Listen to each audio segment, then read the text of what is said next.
All right. Hey, everybody. Welcome back to the Dom and Drew show. Um, Today's going to be a little different. We don't have a document up on screen. No fanciness. I just got back from Rome, so I'm a little jet lagged, and Dom actually has a movie night coming up soon. But we figured it might be good to have like a transitional episode between documents, just to kind of chill and hang out for a little bit and just Yeah, chat. So, Dom, how's it going, man? How are you? I'm doing great, and that sounds good. A transitional episode. I think that's Yeah. good to kinda give us a breather between documents. But I'm doing good. This last week was midterms, but one of the exams is spilling over into this week, so I'm a little stressed, but honestly, really blessed and happy. And I got a house. I'm sleeping well, eating well, Nice. so Good. Yeah, I'm, good. I'm doing good. Yeah, That's awesome. Yeah, midterms, oh, the stress of all that, I don't miss that. At the same time though, I'm like, we talk all the time off and on air, I'm like, oh, maybe I should go get my master's degree. And then I think yeah. about like midterms and finals and all that, and I'm like, dang, dude. That's like the tests are like the one thing that probably most discourages me from going back to school at Honestly, all. this is why I didn't stop between the bachelor's and the master's, and also Smart didn't take move. summers off. I just treated it as a job because I knew if I was going to stop, I don't think I would ever pick it back up. Hmm. So I just want to keep going until, I don't know. I just keep going until I can't, right? Yeah, no, that's Because, that's smart because yeah, I'm like out of the groove. So like I haven't like I mm, read in my free time and I can study pretty deeply still just because I'm a nerd. But like I'm not in that habit of like approaching school like a job like that because that's what it was like when I was in college. That's like the only thing I was doing. Like work was on the side. Now I like yeah. don't have time to read, so it's like if I had to study like that, that would be an No, it's funny. adjustment. Yeah, no, no. On Saturday, I had well, actually, on Monday, I knew I had a exam in my Christology class. So I prepared my outline and kind of copied questions from the Summa from the New Advent website onto my outline, prepared for it, and then started studying. And it approached Friday, which I thought the test was on Friday, and then I got everything together. I read everything through. I was ready, about to take the test, and I was kind of stressing out because it was all last minute. And then I realized the test is due Saturday night, and I Oh, was I was so relieved. I just burst out laughing. it's nice when it goes that direction and not the I other know. one. The only thing worse than that would be like finding out it's Thursday night and you're like, oh, what? And you missed it or something. I know, I know. So Yeah, anyway, so I laughed and I was like, oh, what a relief. And then just read something else, and I probably should have nice. just kept studying. But then on Saturday I took it, and this is funny. The second surprise was that I was all set to write all these different paragraphs that summarize the respondio sections in the Summa for each question, and I'm like, I'm ready to write. I'm ready to risk and take 2 hours of writing, Oh, and then I man. click on it, and it's a multiple choice. Oh, Yeah, so I'm like, yes. And so anyway, and it was open book and everything. So that's anyway, great. so that was a relief. Oh, dude, that's like stuff like that in school is like one of the best feelings ever when you're like Oh working my up for this goodness. huge. The only thing Yeah, that feels better than that though is when it is a really difficult test with like lots of essay questions or whatever and you feel like you nail it. Like cuz that's like high challenge achievement, right? But there is yeah, it's almost like the joy of junk food when like a test is really easy and you weren't yeah, expecting it to yeah. be. You're like, yeah. Yep, yep. Or like I think back to high No, school and I would show up and we'd like be watching videos or something. That was yeah. true true lazy joy right there. Oh Definitely. man. No, I know what you mean about that. The joy you have after you finished a difficult test. Mhm. I mean, the feeling of relief is incredible, and especially if you feel like you did good. It's like, oh, and then I keep all my notes. So all those tests where you have to write out paragraphs for each question, I Yeah. keep them because most of the time they're just kind of walkthroughs of sections of the Summa that I can use as a reference point anytime I go back. So it's Oh, all that's the notes awesome. I've kept since I've been studying have been extremely helpful. So. It's true. Like my undergrad was all at a Protestant college, so I didn't get to read the Summa, Mm. which is sad. Although they did have Yeah, one in the library, and I remember tearing into it a little bit and going, "This is pretty good."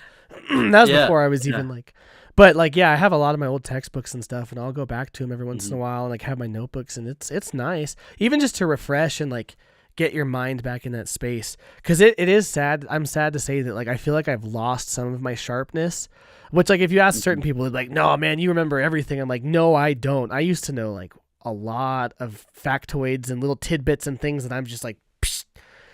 Now I know all Dude, that same stuff about, like, video gear, though. I don't know. No, I hear you, dude. My memory is so bad. I don't know. I feel like Mhm. it's decaying. I'm Dude, afraid yep. that when I stop studying, I'm just gonna forget everything. I hope not, because I love theology. If we're feeling that way So now, it's going to be worse when we're actually old. I know. When we're actually old, it's going to be like, oh, I used to know the Yeah. answer to that question, and I don't even. Who knows, See, man? I'm trying to kind of make my studies seep into me in a way where I don't have to remember facts, but I can. Yeah. I don't know if what I'm saying makes sense, but almost like know what direction to take when a problem arises. I'm trying to, Yeah, I know because what if you're it's just saying. facts, I don't want to be a dictionary. I want to be kind of I want to Right. live the theology, but Right. it's difficult. Well, you know what Anyway, it is? yeah, It's like this is something I've noticed just in general. Like even though I'm not directly using my biblical theology degree in my job every day, yeah, I'm really glad I took it because it formed me on how to think. And then more so when I became Catholic and like completed the direction of that study, yeah, right? I like since my and I'm not trying to boast and say like I know how to think, but since I've been formed yeah. to think in a certain way, my mind naturally goes that way. And so Hmm. there's been, and maybe you can relate to this. There's been like things I've encountered or times where like I'm reading something or learning something or like hear a little quote or a tidbit of a lecture, and if it's in that direction of like theology and in line with the faith, if you're well formed, you can almost complete the thought. Like you can almost learn to like, do you know what I'm saying? Like you can almost I finish the absolutely sentence do. of the person. Yeah. Yes. No, no, this is crazy. This is why people who hire for people who want to do journalism, right? If they have a degree in philosophy, Mm-hmm. that's definitely something that will is a plus, because if you have a degree in Mm-hmm. philosophy, it means that you've thought about thinking and on how to think in a way Yes. that's coherent, and that's very important in journalism, right? Because you have Hmm. to present an idea coherently. And so it's not about knowing particular facts about Aristotle or, Right. David Hume or something, but it's about the fact that you've went through a program that taught you how to think critically, even though you might be a horrible I philosopher. was I gonna don't say I know. don't But think the many point, journalists have done that. No, yeah, I'm just kidding. today definitely not. No, No, no, but I I'm mean, just like, kidding. I think another good example. I've been on a Cormac McCarthy kick. I'm reading my Okay. second book by him. I loved the first one so much that I just bought all of them, which I don't Okay. recommend doing that. My wallet is hurting right now. But when I read him, he was a he was an avid reader of William Faulkner, and it comes Yeah. out in his prose, and none of his sentences are like stolen from Faulkner, but he has this Faulkner vibe, right? And I think that's what theology should do. Mm. When you explain things or when you interact with people, you should have that theological vibe, and you should know what direction to take without being a dictionary that repeats factoids. You know what I mean? And anyway, Mm-hmm. so that's why I love McCarthy. He's got this kind of gritty, masculine, but beautiful, and I don't know. It's like this roughness, like a rough cowboy kind of prose, but it's really elicits wonder in a way that Hmm. just I love his writing. It's so cool. I don't think I've Anyway, read it's very anything of his. Faulknerish. Maybe I need Oh to. man, But you said so Faulkner, good. and I'm interested now. So Yeah. No, yeah. he's very. I read The Road, and that book destroyed me. And now I'm reading All the Hmm. Pretty Horses. I'm about 3/4 of the way through it, and the prose is just incredible. It's the way he describes things. He's very unique. He's got this weird sentence structures where he'll have some sentences without a verb. There's Mm-hmm. almost no punctuation, and they're Okay. very short. And then you'll have a sentence that's an entire paragraph with a bunch of ands, and then he ends the paragraph with the four-letter sentence. But it gives you this Oh wow. this cadence, and he creates a mood. Anyway, I love McCarthy. That's such a skill as a writer to develop, is like to learn pacing through sentence length and stuff. It's almost Oh, thanks. analogous to film in the sense that like if there's a lot of quick cuts, it like increases the pace and like engages you in a way that creates either excitement or anxiety depending on the scene, right? And Yes, then in the same way, like a long camera angle can create like a pause or like intense focus on something. Like so it's like the way absolutely. a sentence is structured in a book is like similar. Yeah. No, I mean, it's funny because when I was reading The Road, I would put the book down and do a few things and sometimes come back to it the next day. But the moment I would pick it back up, like my mood would change Yeah, immediately isn't that because fun? the rhythm of his prose just put me in a different state. And Hmm. only a good writer can do that. And dang, he does that well. Okay, so I've had a fun experience with something similar. So I'm a Uh-huh. huge F. Scott Fitzgerald fan. I Gotcha. I haven't read any. love that guy. Oh man, Great Gatsby. Yeah. Everyone Oh, had to okay. read it in Yeah. high school and was like, oh. But I have this weird thing where like philosophically, I am Yeah. not a modernist at all. And really, Yeah. like a lot of the great modernist writers, I can appreciate them, but I can't stomach them. But something about F. Yeah. Scott Fitzgerald I really like because he Mhm. like highlights the modern problem and himself was fully subsumed in it, like alcoholic, ruined relationship. Yeah. His wife Zelda ended up in the psych ward, like all sorts of craziness, total failed life by the end of it in some ways. But the way he wrote was so Yeah. beautiful and bombastic and like aware of how futile the life he was living is. So Gatsby's Yeah. that way in a lot of ways, right? Like Gatsby is like my Yeah. life That's must right. go like this, and then it Yeah. just is this tragedy of like feeling like he needs to be wealthy and materialistic, and then so like there's almost this Yeah. like self-awareness of his own destruction in his writing. Anyways, I learned, talk about writing putting Yeah. you in a mood. One of the things that and I wouldn't recommend this, but Hmm. a lot of those writers were writing with some sort of substance.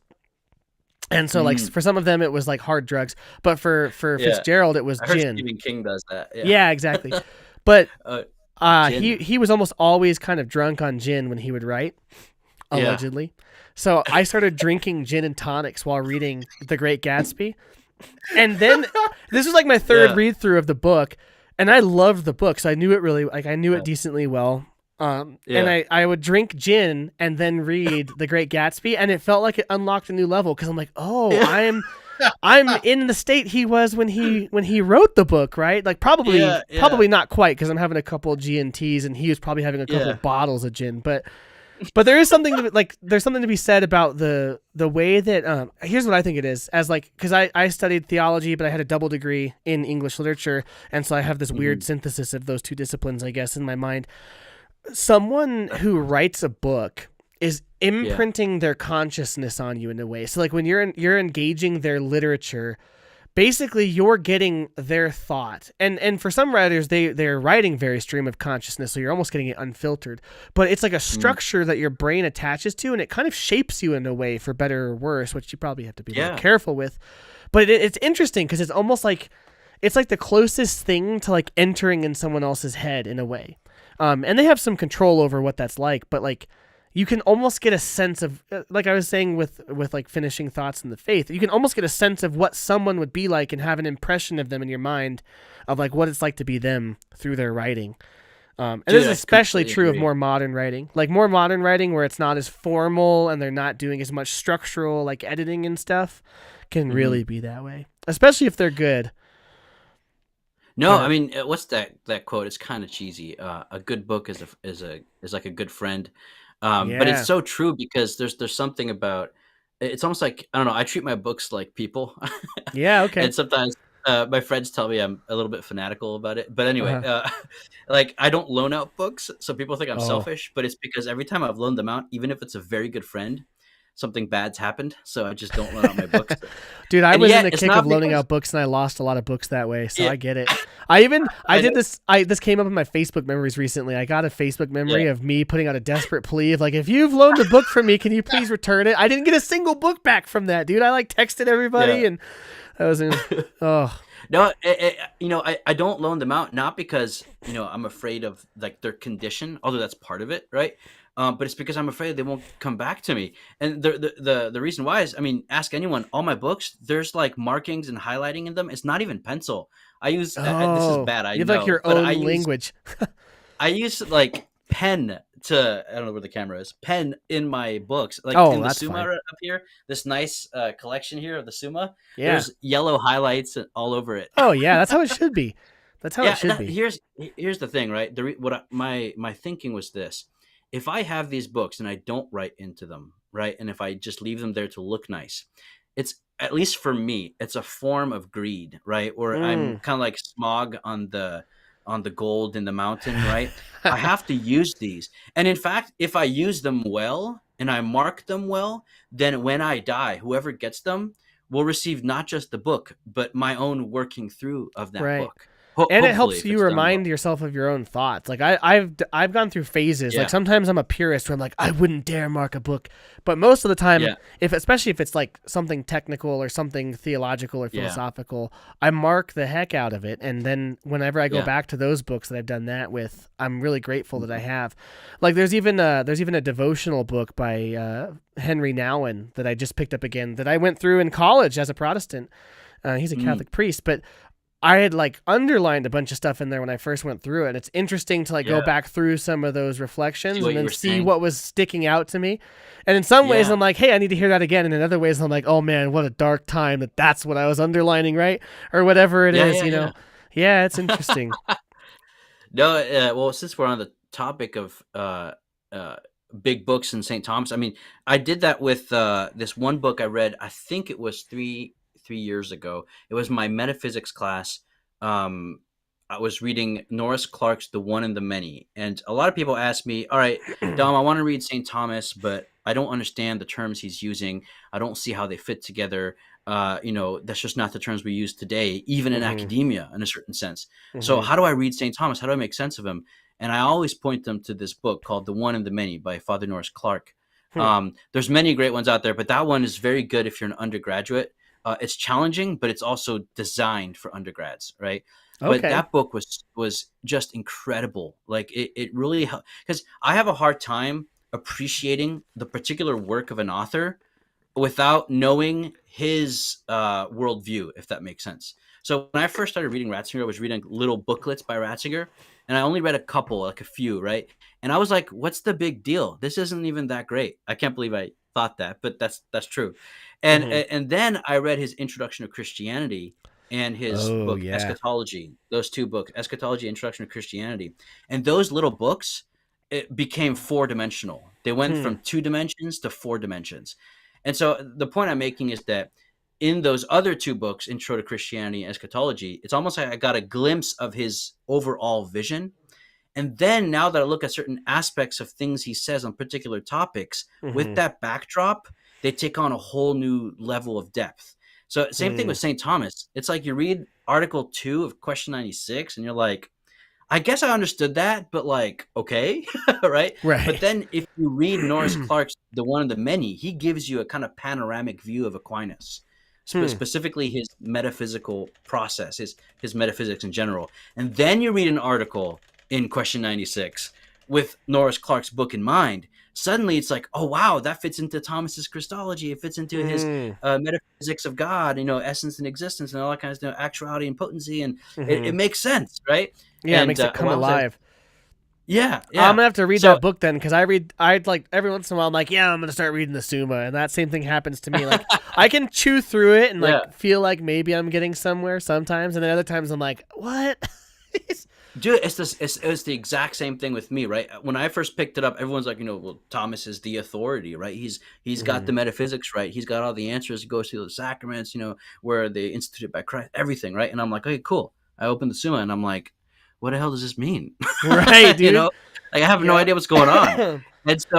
And then Clark gave me the key to that keyhole, just like Han gave me mm. the key to the Bible keyhole. Because the hmm Old Testament, I'm like, what the hell is this about, Oh right? yeah, And dude. then Han gives you that covenant key, right? And then everything's like, oh, okay, now that makes sense, right? Oh Anyway, man, so it's so yeah, yeah, it's so like that's yeah. So many ways to go with that. Oh, the it's yeah, funny too because there's like the different styles, and then when you're really reading one, at least I feel like I do this just with in general. Like if I hang out with someone a lot, I start to talk like them, and like I do impressions a lot, just kind of. I wouldn't yeah, even say yeah, it's like I'm not even like making fun of people, but I just do yeah, impressions of people that have like interesting voices or whatever. But I almost do it in a deeper way with literature. Then I start to think like the thing I'm reading. yes, Which in yeah, high school is dangerous when I was just listening to John Mayer on repeat, and then I'm just like sad all the time. Like, why am I sad all the time? Because all of his yeah, music is melancholy, right? But it's yeah. I do the same thing, and it's really funny how that works. Like how we can have such an impression made on us by that stuff.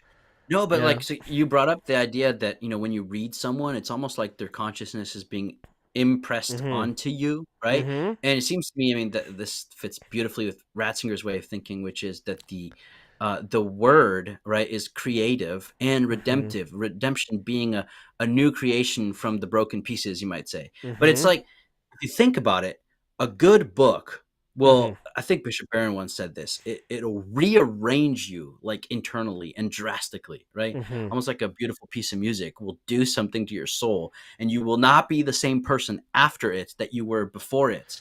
Now, Right. that's the thing.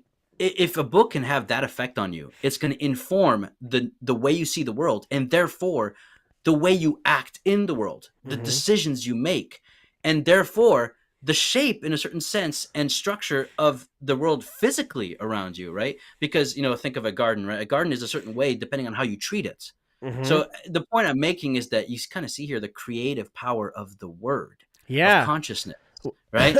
And Which is why that's what is in the beginning there was the word, right? And the word was God, and the word was exactly. with God. It's the Logos, yeah. And then Yeah, God yeah, speaks and it comes to pass, right? There's obviously a lot of Greek exactly. Yeah. reflection on that, but there's also like a lot of rabbinical reflection on that. So everyone's Mhm. like anyone who's watched anything I've done knows that I really love like the ancient Jewish roots of Christianity and how those connections come. But like I did a huge series, not series and stuff I've done, but I've done a lot of reflecting on and consuming of literature about like the rabbinical view of like the power of the word.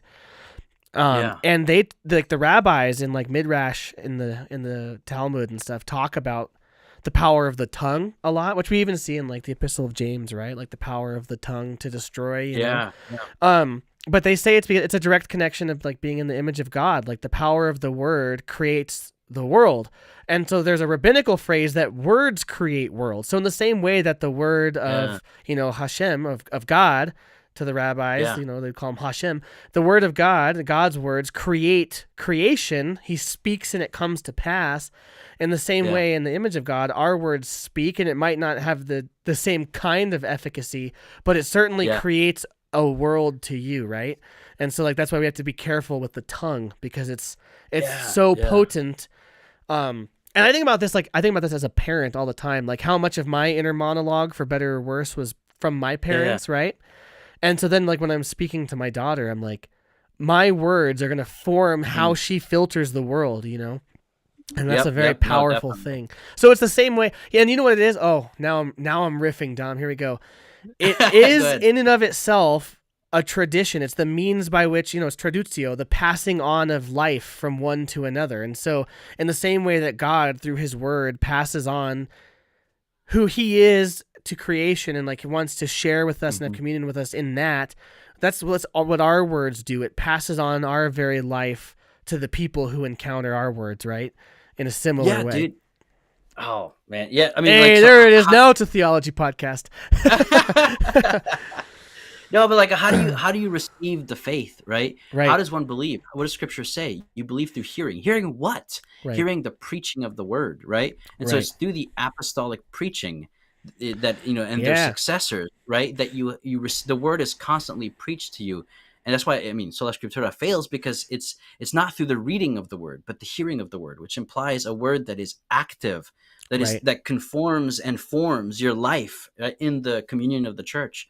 So tradition is something living. It has Hmm. content, but if you reduce it to the written word, then it loses its depth and its relevance in a way that's really detrimental, I think. But Right. um, dude, you said something. Yeah. So the power of words. I mean, this Hmm. is why words of love can actually create like people in a certain sense. And I Hmm. don't mean I'm using the word poetically and loosely, but think Uh-huh. about a person's self-image, right? Especially when they're young, right? Can depend on the words of their peers or their parents, right? And the way they will go about life, what job they will have, what vocation, the kind of holiness, virtue, or depravity. Obviously there's personal responsibility. That's where freedom comes in, right? But the Right. point being is that words can shape individuals in such drastic ways. They're extremely powerful things. I Right. think that's the Jewish insight. You said you brought up Hashem, right? Which Yeah. The Shem name. gets into, yeah, the name of God, right? and Hmm. and this is another tangent we'll have to talk about sometime. But there's this question about Melchizedek. Like, who the heck is Melchizedek? Yeah, Some you fun probably know talk. Yeah. this. The king of But righteousness. yeah. So I went down a rabbit hole because someone asked me, Dom, who the heck is Melchizedek? And they brought up one of the Dead Sea Scrolls that saw him as an angel, which is not necessarily, is actually, well, I'm getting ahead of myself. Long story short, through Scott Hahn, I discovered the writings of Saint Ephrem and some rabbinic sources that you mentioned, where they link. If you look at the lineage between Genesis, I think it's Genesis 15, right? It's Genesis 13. It's around there. Yeah, somewhere between 12 and Abraham. 17. Yeah. Anyway, the lineage between Noah and Abraham, right? Fits perfectly to make I gave it away, to make Melchizedek to be Shem, the firstborn son of Noah. And so that means that Melchizedek is a firstborn son, which means he's a priest king, because before the golden calf, right, after which the Levites are the priests, then the priests were the firstborn sons. They inherited the double portion of priesthood and kingship from their fathers.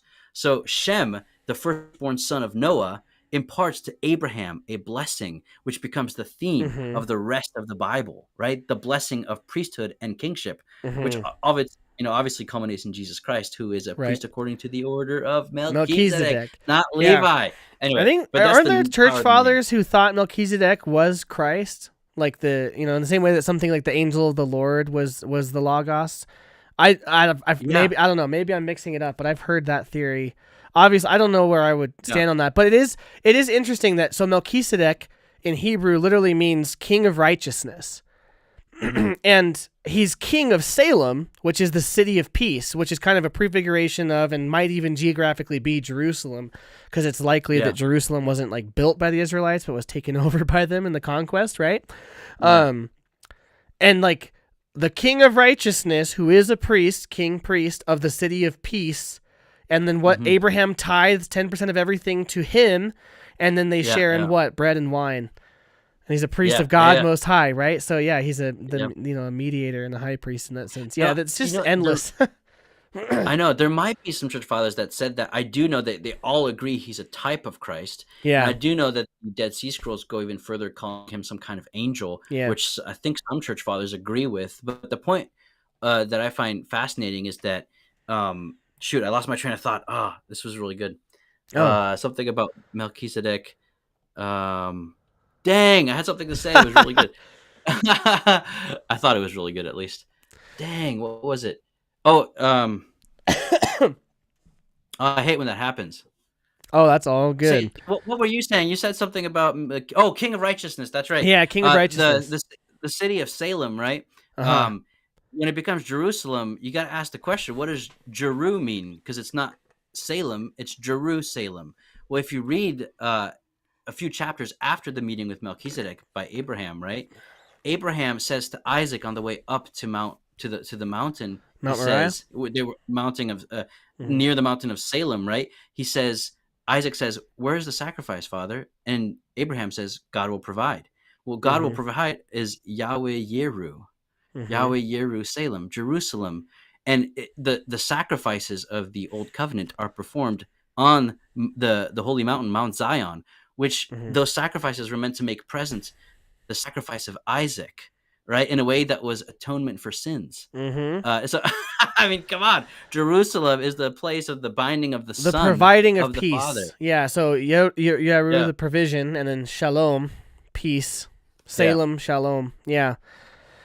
Oh man, that stuff goes so deep. Like, so Mount Moriah or Mount Zion, that mountain in particular, there's so much significance to the binding of Isaac passages, right? In terms of like as the prefiguration of the crucifixion. I mean, it's like you could read that as someone that's not versed in theology and go, that's pretty similar. Right. But there's like such depth to it. Okay, so here's a cool little midrash thought on that, and I have not found this in the fathers, but I have seen this among rabbis, this thought, and I've seen a few scholars who kind of alluded to it.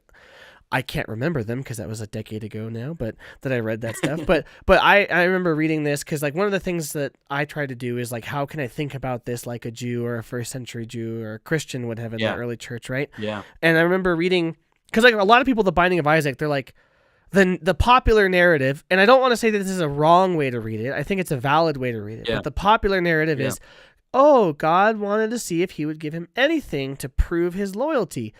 But like your natural intuition should be to go, that's an insane thing of God to ask. How much do you really love me? Will you kill your kid for me? Like, we shouldn't be going, give God anything. We should be going, God, who are you? This isn't who you are, right? Which is kind of what the book of Genesis does, is it teaches you who God is almost through the questions of the people. Like, are you really this way? And God's saying, no, I'm not. A lot of the time, he's showing you who he really is, right? And so this is a cultural point. Every Canaanite religion would have practiced sacrifice of children, and usually the firstborn. Like they would sacrifice the firstborn to a god, and it would Abraham would not have been surprised for a god to ask for that because that was culturally appropriate in their day. They practiced child sacrifice, and so it's like that narrative in a way. Some people might get mad at me, but I think this rings true. Yeah. In a way, it's God saying, will you do this for me? And Abraham's going, oh, that's not abnormal. Like everyone else's gods ask for that. Mine does too. No wonder. And then when he stops him, that's the surprise and that's the revelation, because God is saying, I am not like those other gods. I will provide the sacrifice. I will provide the peace. I will not require your firstborn. And it is the test of faith. Like the scripture says that, like he knows you will give him anything. He knows he has faith. That's true. But like, Abraham wouldn't have been shocked by that question. The shock would have been when God says, no, I don't need that from you. I will provide it myself, because it's like, that's, and the Old Testament does this, right? It's taking people from kind of a barbaristic moral culture in some ways where things were ruthless. And it's moving, it's progressive, I don't want to say progressive revelation, but it's the development of doctrine. No, right? Yeah. I remember the first time I realized that, though, because for me that resolved the question. Like a lot of people would be like, oh, well, it's kind of weird that he like wanted to see if he would give him his son. And it's like, well, he knew that Abraham would have expected a God to ask that, but he used it as a teaching moment to show who he really was, and also as like the prefiguration of the crucifixion, and that whole image gets set up. But I think that's really powerful, right? To realize for Abraham, he would have been like, this is normal for a God to ask this, even if it sucks. And God is using that as a moment to say, that's not who I am. And I think that's like the Old Testament's a lot of that type of thing going on. Dude, no, I think what you said, progressive revelation, that's actually, you can say that in the Old Testament. We say development of doctrine now because we're in the age of the New Testament, because God has fully revealed everything about himself in his son. So there's nothing new to be revealed, but we can develop our understanding of an infinite mystery. But back in the Old Testament, there are new things being revealed constantly. So there is a progress of revelation that's very real. But I think to your point, right, the binding of Isaac, the Akedah, I think is the way the Hebrews call it, right? I mean, this is the single most important text that is a critique of human sacrifice, that also lays the foundation for Israel's loathing of such things, which spreads, of course, especially through Christianity. But I mean, it's if we are going to criticize that text, that it's promoting child sacrifice, it's because of the very attitude we were given from the very text we're criticizing, which is really interesting to me. It's kind of you often see this atheist, they'll criticize the Old Testament. And I'm like, the Old Testament led to the very values you champion and with which you're criticizing the text. So you got to take that into account. It's like you said, I think it's a more narratival unveiling of what God really wants. But one thing that really annoyed me is when I read the letter to the Hebrews, and the author says, well, Abraham obviously believed that Isaac would come back to life if God allowed him to kill him.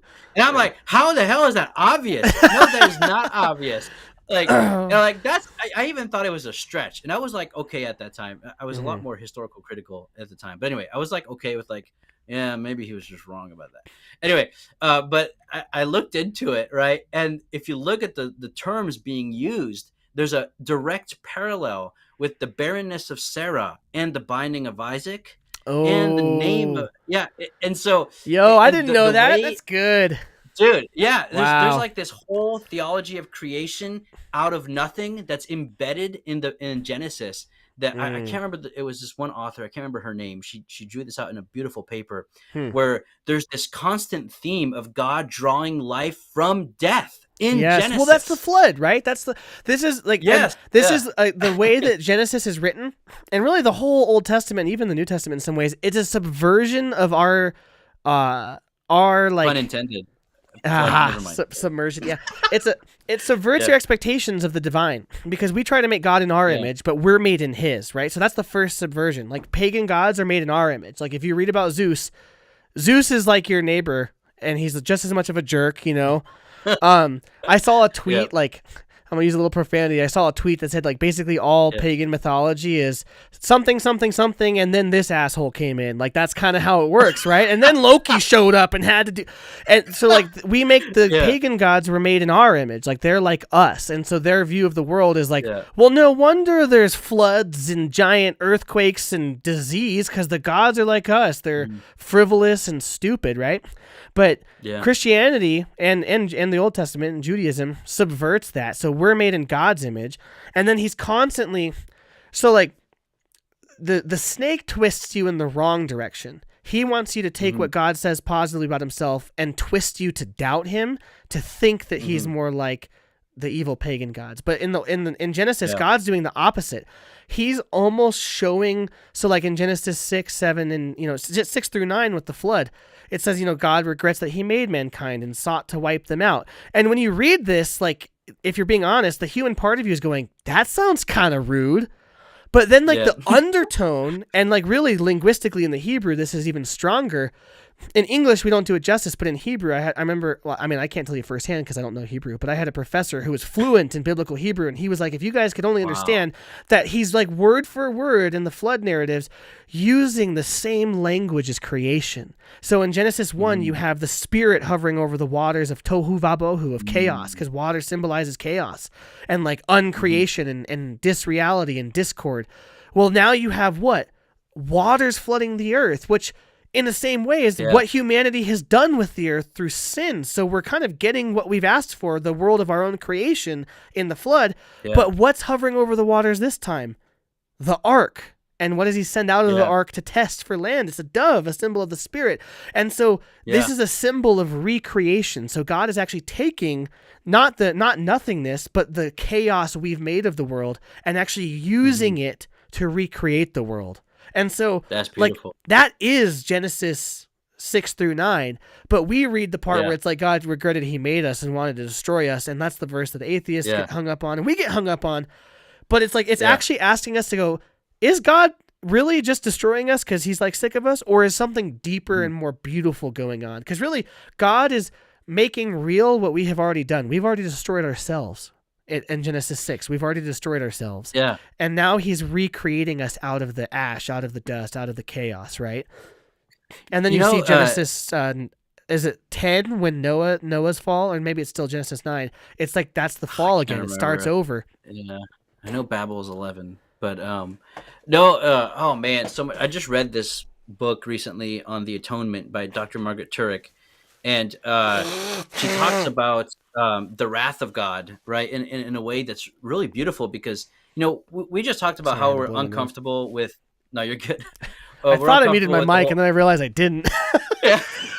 Yeah, I was thinking that he probably forgot he didn't mute this mic. Yeah, but we're talking about the flood and then Isaac, right? This idea that God is enacting some kind of penalty that seems to wipe out human life, and that makes us uncomfortable. And this gets into the whole idea of the covenant and the curse.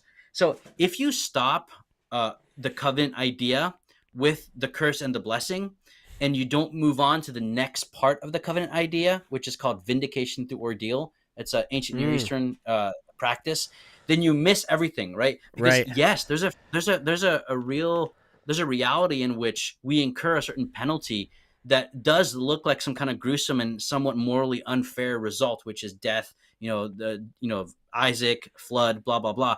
But vindication through ordeal is precisely the fact that God brings about life and blessing through death and through the penalty of his judgments. So it's, in other words, in Jesus Christ, we realize that all of the suffering and evil in the world, and even in God letting it unfold, what is revealed is precisely in that darkness a kind of light that's apophatic, right? Mm. A kind of light that is not the kind of light that we know of, but that can only be seen in darkness. And you hear echoes of John 1 here. And so it's precisely on the cross that a true fatherly heart is revealed, because I'm reminded of this story where David is upset because his son Absalom rebelled against him and tried to kill him, right? And then Absalom is killed by David's men. And so Mm-hmm. David breaks down weeping and he says, like, would that I would have been in the stead of my son. In other words, Mm. would that I would have died for my guilty son who tried to kill me. And Mm-hmm. so if Jesus is the image of the Father, then him dying for the sins of us guilty people is the image of the kind of love the Father has. Yeah, And so cruciform. Yeah. exactly. And so the Father himself, his love is one of suffering. Now, Mm. I'm not, people call this passionism. It's a heresy. I'm not saying that the Father Right. suffered on the cross, right? Right. This is a longer conversation. What I'm saying is that Son reveals to us the kind of love the Father has. Right. Well, that's And just that John love is 3, isn't one it? which I mean, wants to like, take our this is the place. way in which God loves the world, that he sends his only begotten son. You know what I mean? I Exactly. mean, that's just John 3:16. But that's like the death knell of penal substitutionary atonement, which is like, God was so mad at you that he had to beat up Yeah. Jesus. Which is so schizophrenic. Yeah. I'm sorry, but that was. I mean, it's so rampant. There's a book my wife has read that Dr. Scott Hahn actually recommended on the atonement by is it Philippe de Trinitas that or whatever the Oh, guy's I know who name that is? is. I haven't read it though. Yeah, Yeah, I she know what you're said it talking was about. helpful because like we were both former Protestants, so that the view I Mhm. just mentioned, penal substitutionary atonement, missed everything that you just shared because it was this view Yeah. that like God is really pagan sounding, honestly, going, I'm really Yeah, I mad know. and I have to take it out on somebody, you know? Yeah. Dude, That's can I what I just grew up say? with. Yeah, yeah. No. Sorry to cut you off. Oh, you're good. I trust me. It's the atonement is a complicated thing, right? Yeah, yeah. If we get it wrong, it's really bad. Yes, If it you get it gets right, bad it's really fast. good. Yes. Yeah.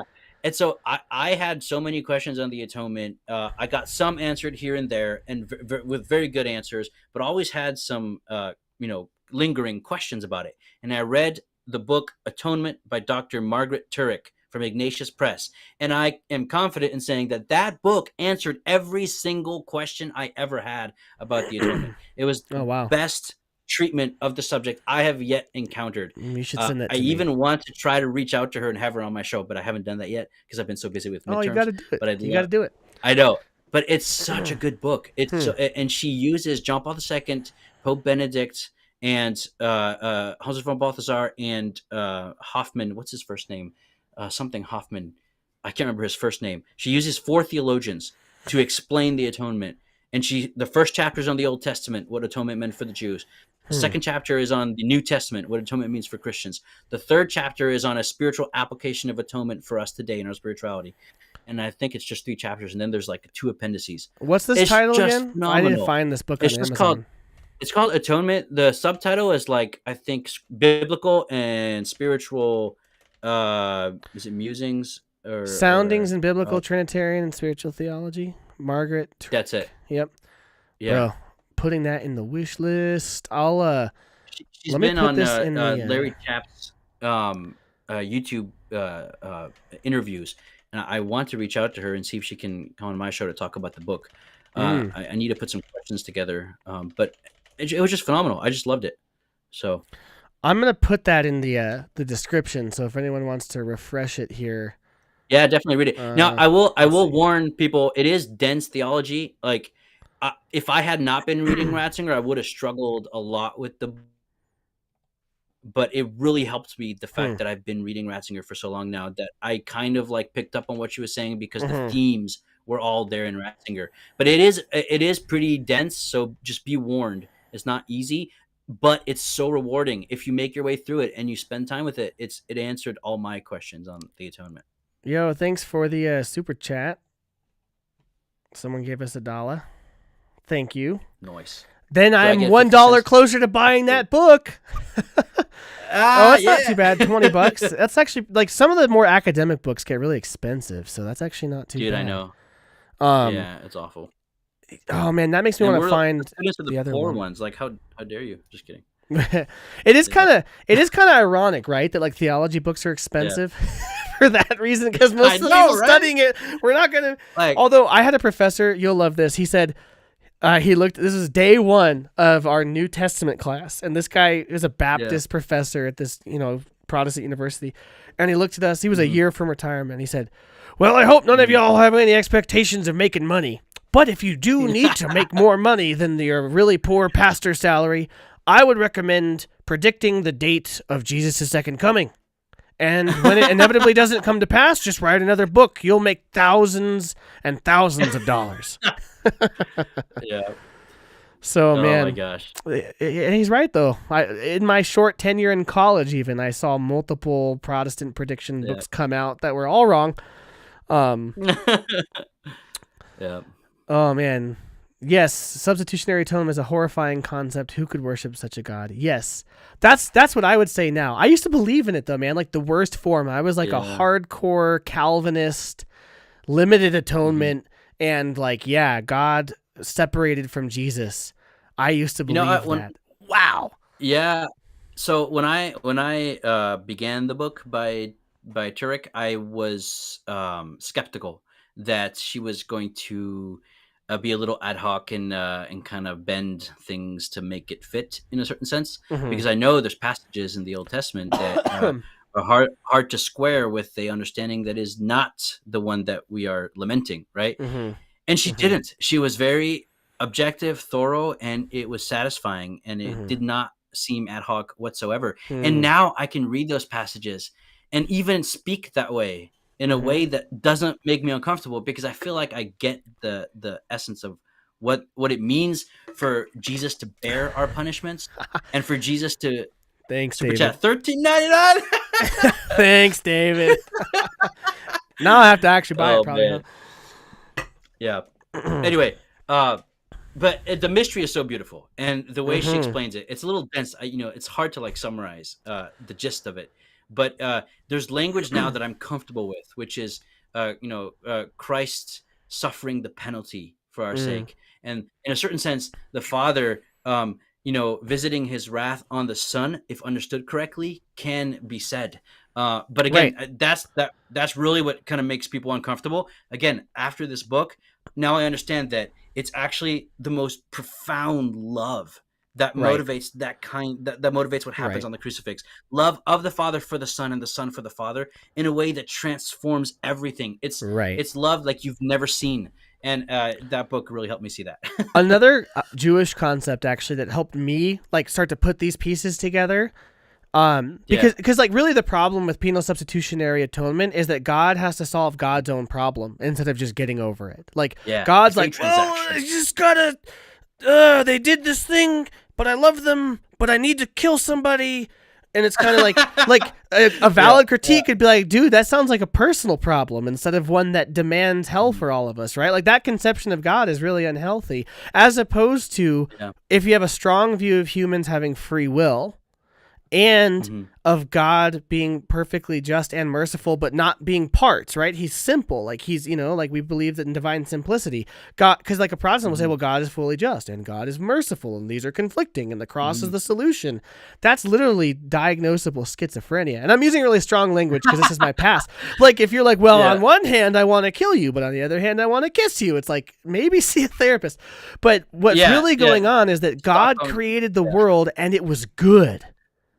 And he cannot bear to see the desecration of his cosmic temple. Because if you read Genesis 1, that's what it is. It's a temple. It follows the format of an ancient Near Eastern temple. And who is the priest and the king in the image of the divine but us?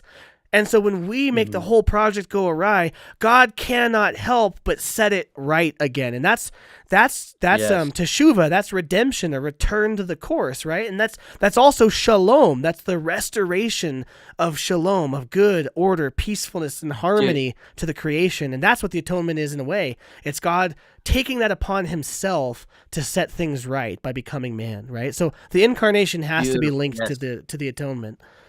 I completely agree. That's beautifully said, and that's absolutely what the atonement is. The atonement isn't a petty God who needs his pound of flesh. Yeah. It's That's almost paganism. like it is. It really is. The atonement is it's almost like the suffering of a father, right? His anger is it's the expression of a wounded love, right? And it's precisely by turning his face away from a son that does not image him that he finds a way to make the son realize that and come back to him, right? And so it's really love that motivates every aspect of the atonement. It's just You're saying incredible. beautiful things, but David made me laugh. Thinks all Protestants need therapy. Bro, I needed therapy after that. Well, you know what it is like man. you forget how deep that forms you, because like as a Catholic, I have this deep confidence that it's the Sacred Heart of Jesus, right? It's the love, right? Yeah. It's against Jansenism. Point, yeah. God is not angry with me. He's not upset with me. I mean, like you talk about that in a proper sense, but he's not like berating me out of this like military dictator father sense, you know? He's so desiring union with me that he's willing to take on the problem himself and become man and do the work and bear, you know. And like as a father, I now understand this in a way that I never have before. Like I got to be honest, like I don't think I really could get it until I had a kid, cuz then I'm like, oh, because then you understand what anger is for us properly. Like when it's improper, anger is just this like petty explosion of you not getting your way. Yes. But anger is supposed to be a deep signal of injustice that calls you to set things right. That's what anger properly is. I love what you said. The fact that you had to become a father, to me, it speaks so much to a lot of things I've been thinking about. You know, theology isn't just facts, right? You have to live theology. You have to let it seep into your bones, and it has to become existential, right? And the fact that certain things you can only understand if you experience them. You can, you know, there's just a whole dimension to theology that you'll never be able to tap into unless it becomes a living reality. It becomes flesh in you, right? And there's something incarnational about what? Yeah, right. But there's something about the atonement that you can really understand when you become a father, right? Which is, you know, there's bad fatherhood, of course, but our Father is not a bad father. He is everything that's good about fatherhood. And so anytime he disciplines, right, anytime the consequences of our freedom unravel, he finds a way to make even our turning away from him something that produces a greater amount of love and communion. It's all about that kind of you know, searching for the other that is lost, the sheep, you know, the shepherd. Anyway, yeah, well, and this even is in the Old Testament too, because like again, we could say like, oh well, they were killing animals and it was bloody, but it's like at the same time, what we miss is that that's their economy. That's not like this bloody thing to them. That's normal. Their economy is agricultural. And if you look at the sacrifices of Israel, I remember reading Leviticus the one time I did. I was shocked that as far as I remember, every sacrifice is eaten by you and the priest. Some of them are just for the priests, because that's like their share as the Levites, if I'm remembering correctly. But many of them, especially the more important ones, you actually eat the meal with the priests. You share in the feast with them. And so it's like, it's setting things proper. It's setting, this is the economy. This is the sustenance that God has given us. And now we're ascribing it back to him. But we're not sacrificing it insofar as we're losing it and it's dead to us and we just killed it for no reason. We're now taking it to the holiest place for the holiest purpose, and then sharing in a meal in the most proper and profound way, so that it is our sustenance and our life and our economy. But now it's been put in this sacred and proper context within how it should be in creation, right? Like all of the, you know, it's sacramental. So I think of Alexander Schmemann, the For the Life of the World. He's an Orthodox guy, and this actually was the first book that turned me on to why the Bible actually is just sacramental, even if it never uses the word properly. And he says, in creation, God gave us the world for food, for the life of us, for sustenance to be an image of how he sustains us. And so what is natural is this, you could say is an image of, but is also a participation in the reality of God's direct sustainment of our being. And so to properly ascribe those things back to him in worship as an offering, it isn't this pagan thing of just kill it and appease the gods so that they forget about you for a while. It's participate in that divine life again. It's perichoresis, right? So like offering the sacrifice of the animal back to God in the temple is not like killing an animal for Zeus, because you're just getting Zeus to calm down so he doesn't shock you. Yeah. But in the Old Testament, it's you're ascribing back to God the sustenance in a natural sense, now in a supernatural sense as well. So that's what the sacraments are. This ordinary bread and wine, maybe it become for us the body of Christ. This cup may become for us the spiritual drink. Blessed be God forever, which by the way is a Jewish prayer of blessing over a meal. You know, great are you, O Lord God, King of the universe, for you have brought forth the fruit of the vine. Blessed be God forever. Like that's a Jewish prayer. So, anyways, now I'm just rambling, but it all just compounds into this glorious doxology. I mean, that's the whole. Yeah. You know? No, but you said even though the word sacrament is not used, and obviously that's true, but in a certain sense it is, because the word sacrament means oath, and the word oath is interchangeable with the Hebrew word beritz, which means covenant. Yeah. Right? And so in other words, yeah, you're right. The word sacrament is the heart of the Bible. It's the whole thing. It's all about Oh, that just made me so happy. I've never thought about that. How have I not thought about that? Wow. That's because I don't know Hebrew good enough. No, well, I don't either. but here's one thing that if redemption was merely an acquittal, that God just says, "No, you're good, I forgive you," and that's where it stopped, then it would not be taking the devastation of sin seriously. It would not be taking the effects of sin seriously. Right. I think a more powerful and a more loving God is one who turns all of those effects into something that is love itself. In other words, when we say Christ became sin, we're saying sin became Christ. Now, let me qualify that before people jump down my throat. You know, when we say sin became Christ, right? What we're saying is that sin, it's all of its effects and what it is itself, right? Division becomes communion, right? Death becomes life. What we mean is that God annihilates through atonements what sin is and its effects, and turns all of the suffering that it produces as ripple effects into expressions of filial long-suffering love, the same love that the Father feels when we offend his heart by sinning. Again, the Son images the Father. That's why it merely being acquitted and forgiven and God moving on doesn't do justice to God's love. There needs to be a capacity to bear the consequences of sin in a way that turns them into an act of love, thereby destroying sin. That's the atonement. It's really, unless that happens, it doesn't take sin seriously. And the problem with the Protestant view is precisely, I think, and I'm saying Protestant loosely here, is that it doesn't take sin seriously, and therefore doesn't take love and atonement seriously. It either makes it into a pagan transaction that makes God into an awful creature, or it turns it into a God that's kind of doesn't really love us, right? Only the Catholic view makes sense of the whole picture. Anyway, I'll stop there. No, it's so true. It's so true. You know what it made me think of is there was a Greek word that I almost wanted to get tattooed on me, but it's too long and like hard to pronounce. But it's from Ephesians 1. It's anakaphelusthai, which is like a weird it's from here, I'll pull up the screen if I can. How do I have that set up to do that? This word, to sum up again, it's from Ephesians 1. So this verse in Ephesians 1, it's in him we have redemption for our forgiveness and our trespasses, which he lavished upon us, making known to us the mystery of his will as a plan in the fullness of time to unite all things in him on heaven and on earth. And I remember when I first understood this, because I would just read it as a Protestant, and be like, oh yeah, that's cool. But I mean, really, this is kataholos. This is of the whole. This is Catholic, right? God is uniting the entirety of the cosmos to him in the death and resurrection of Jesus Christ. He's summing up all things again. It's actually an accounting term, like summing your totals.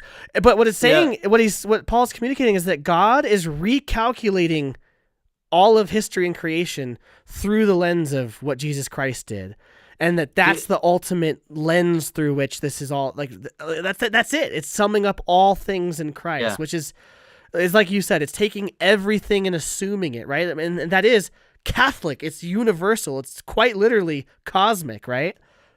Dude, Saint Irenaeus calls this recapitulation. Yes, right? exactly. Recapitulation. Yes. Yeah. Oh, yeah. And, That which is unassuming is unredeemed. What? Yeah. But this is the theology of Joseph Ratzinger in a nutshell. It Which is. the I agree. The person, right, is that which is open to the whole cosmos, and the whole cosmos is that which is destined to dwell in the person, right? And this is how you can have the one and the many. And this makes sense of the Church of Christ, of the Trinity, of everything, right? This communion that requires distinction of persons, which are meant to become one in a way that's a unity more one than the unity of the individual, which is always divisible. But anyway, it's just, that's all of Ratzinger right there. Oh, it's so good. I'm reading the Spirit of the Liturgy very slowly, but it's beautiful. It's so good. I dude. love that text. He's so good. Oh, I told you this already, but we visited St. Peter's Basilica twice while we were in Rome. Yes. And both times I stopped at Pope Benedict's tomb. I'm so jealous. It was cool. Yeah. It was cool. I'm so happy you prayed for me, by the way. I did, really yeah. appreciate that. I did. Well, so like the first day we didn't have a ton of time because it was like during our guided tour. So we rushed through there and I like knelt for a second. But then when we went back during our free time, it was on the Feast of the Chair of St. Peter. And I like prayed at JP2's tomb and then went down there. And I knelt down. That was the first thing I thought of, actually. I was like, oh, this is Dom's boy. I got to pray for Dom right here. That was a cool day to be there, though, because then there was a bunch of priests there, like more than normal. Like, obviously, there's a bunch of priests in St. Peter's Square, obviously. But there was like more than normal, or at least the first day I was there. And when I went down into the like the papal tombs area, so like as you're approaching the main papal altar, just to the left, you like go down these stairs, and you like turn this corner, and there's like these white walls that are kind of just plastered, and then you turn to your, like you get to this point, you see like a little altar, and then you go a little past that, turn to your left, and it's like boom, window to St. Peter's tomb, and you're like, and there was a priest just kneeling there praying, so I did that for a while, and then went right to Benedict's, and I just knelt there for a long time, and it was really impactful because the more I'm reading him, it's all your fault. The more I'm reading him, I'm like, dude, he is quite the force of a man. I just think he's going to be important for just for the church's appropriation of the council and implementation. Just like theologically, he's very important because Tracy Rowland said this. He deals with all of those critical couplets in fundamental theology in a way that can give us a way forward because a lot of debate and confusion in theology, which makes sense after a council, that's what happens. But he, I think, as a conciliar theologian, can the way Tracy Rowland called it is he's the theological North Star, and I think that's correct. I really do. So, yeah. Yeah, no, the more I read him, the more I'm just like, man. And like reading the Ratzinger report, there were some things he said that I was like, dude, he might have been like prophetic maybe a little bit. I don't know, because there's some things about like liturgy and even like music, but even also about like tensions in the church between groups that are infighting that I'm just like, oh man. Yeah. He was right in the 70s about what was going to happen, and he probably lived to see a lot of it happen. It's really interesting. With, well, I don't want to bring that up, but yes. If you know, you know. Yeah. Oh man, Drew, I hate to do this. Yeah, you got to catch your movie, man. I already kept you 40 minutes late, so I'm sorry. I am so grateful, first of all, for your prayers, and second of all, for doing this video with me. Anytime. And I love making videos with you, so it's good that you're back. Now get some sleep. Yes, I know. You guys can probably tell I probably sound like I'm drunk. I'm not. I'm just jet lagged, and I kind of caught a cold on the way back, so that's why. But yeah, cool. We'll top it off here. Hey everybody, thanks for watching. We'll be back on the next episode of the Dom and Drew Show, starting on Day Verbum. Right? I think that's what we're doing. Subscribe to Dom and subscribe to me. And I mean, if you want to, you don't have to. He's more important to subscribe to. All I do is stupid meme reviews and stuff. But anyways, we got some more content coming. I would tell you if I remembered, but I don't because I'm tired. I'm gonna go take a nap. So we'll see y'all later. Peace.